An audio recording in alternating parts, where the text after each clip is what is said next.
শীতকাল শীতকাল আর শীতকাল, শীতকাল আসুক তখন আমরা বলি গরমকালই ভালো, আর গরমকাল এলে বলি আমরা শীতকালই ভালো। যাই হোক, চলে এসেছি আবার একটা ভিডিও নিয়ে। হ্যালো লাভলি ভিউয়ার্স, তোমরা সবাই কেমন আছো? আশা করি সবাই খুব ভালো আছো। তোমাদের ভালোবাসায় আমিও খুব ভালো আছি। তো দেখো, পুজো করে আমার ছেলে ঘুম থেকে উঠে গেছে। ঘুম থেকে উঠে ওর এখন চকলেট দরকার।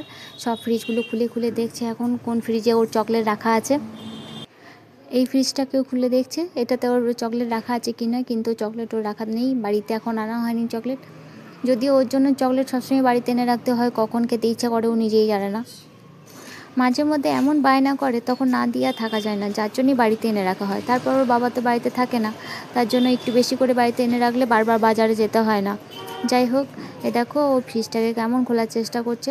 এটা বড় ফ্রিজ বলে সবসময় খুলতে পারে না, তো ওকে আনমন করিয়ে কোনো রকমে ওকে নিয়ে একটু ভিডিও করছি, দেখ করে ওকে আনমন করালাম।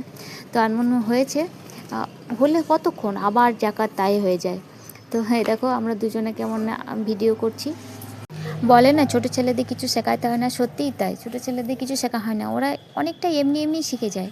তো ওকে খাওয়ানোর পরে এই যে ওর গাড়ি দুটো বাইরে আছে, গাড়ি দুটো বের করে নিয়েছে, ও খেলা করছে। আমি চলে এলাম ছাদে। শীতকাল শীতকাল বলছিলাম না, এই দেখো শীতকাল মানেই হচ্ছে এই ব্ল্যাঙ্কেট রোদে দেওয়া, তারপরে সোয়েটার চাদর নিয়ে এত লটাপটি লাগে কি বলবো, কিছু বলার নেই। তো ছাদে চলে এসেছি, এগুলোকে আগে রোদে দিয়েছিলাম, এগুলোকে নিয়ে যাব। তো দেখো তোমাদেরকে দেখায়, এখান থেকে আগে রোডটা দেখা যেত, কিন্তু পায়ের সামনে বাড়িটা হয়ে যাওয়ার জন্য রোডটা এখন আর দেখা যায় না। তবে ওই দেখো জমিটা দেখতে পাচ্ছ দূরে, ওটাতে শ্রাবণ মাসে যখন মেলা হয় তখন ওখানে তোমার মেলা বসে, যে পুজোটা হয় শিবরাত্রি, যে পুজোটা হয় মানে তখন শিবরাত্রি বলে ওটাকে, মানে জল ঢালা যেটা সেটা। তো এই দেখো গাছ ছাদে যখন এসেছি তখন গাছগুলো একটু জল দিতে হবে, দুদিন জল দেওয়া হয়নি, গোড়াগুলো কেমন শুকিয়ে গেছে।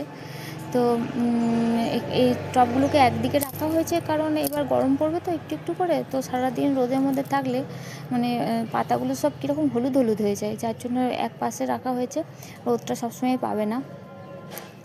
তো গাছগুলো দেখো জল দিয়ে দিয়েছি, জল দেওয়ার পরে আমি যাব এখন নিচে গিয়ে ওকে স্নান করানো আছে, খাওয়ানো আছে, তো এবার নিচে যেতে হবে। এ দেখো তুলসী মন্দিরটা, তো চলো নিচেকে যাই, নিচেতে গিয়ে ওকে খাওয়াই। নিচে চলে এসছে, দেখো বিছানাটা রাখলাম, ওর খেলনাগুলো আগেই আমি গুটিয়ে রেখে দিয়েছি। তো খাওয়াতে যাব তার আগে নিজেকে একবার দেখলাম। আয়নায় দেখতে তো সবাই সবাইকে ভালোবাসে, আমিও তাই আয়নায় দেখতে নিজেকে খুব ভালোবাসি। তো আয়নাতে দেখছিলাম চুলটা অনেকটা বড় হয়েছে, কাটিনি অনেক দিন। তো আজকে শ্যাম্পু নিয়েছিলাম, চুলটা শুকায়নি, তাই দেখছিলাম চুলটা কতটা বড় হয়েছে, শুকায়নি এখনও। এসব দেখতে নিজেকে সবারই ভালো লাগে, আমিও তাই নিজেকে একটু দেখে নিলাম। তো চলো খাইয়ে দেখো চলে এসেছি আমরা, ওকে ঘুম পাড়াবো। তো এখন এই বাটির মধ্যে চানাচুর আছে, ও চানাচুরটা খাবে বলে বায়না করছিল, কিন্তু ওকে ভাত খাওয়ানো হয়ে গেছে, ওকে ঘুম পাড়াবো। ও এখন ওর বলা বক্তব্য হচ্ছে ও ফোন দেখবে আর এই চানাচুরটা খাবে। তো ফোনটা চালিয়ে দিলাম ওকে, কিন্তু চানাচুরটা ও খায়নি আর। তো ঘুম পাড়িয়ে নিয়েছি, চলে এলাম বিকালবেলায় এসে দেখো পাতাগুলো দেখছিলাম একটু, গাছগুলো জল দেওয়া হয়েছে, বেশ সবুজ হয়ে আছে। এটা আমার খুব ভালো লাগে, গাছটা পুরো জানলাটাকে জড়িয়ে আছে। টবগুলো দিয়ে রেখে দিয়েছি, ছোটো ছোটো টবের মধ্যে দিয়ে রেখেছি। তো দেখো কত বড় হয়েছে গাছগুলো। আজকে ভিডিওটা এখানেই শেষ করছি, ভালো লাগলে অবশ্যই সাবস্ক্রাইব করে দিও, আর লাইক কমেন্ট শেয়ার করতে ভুলো না।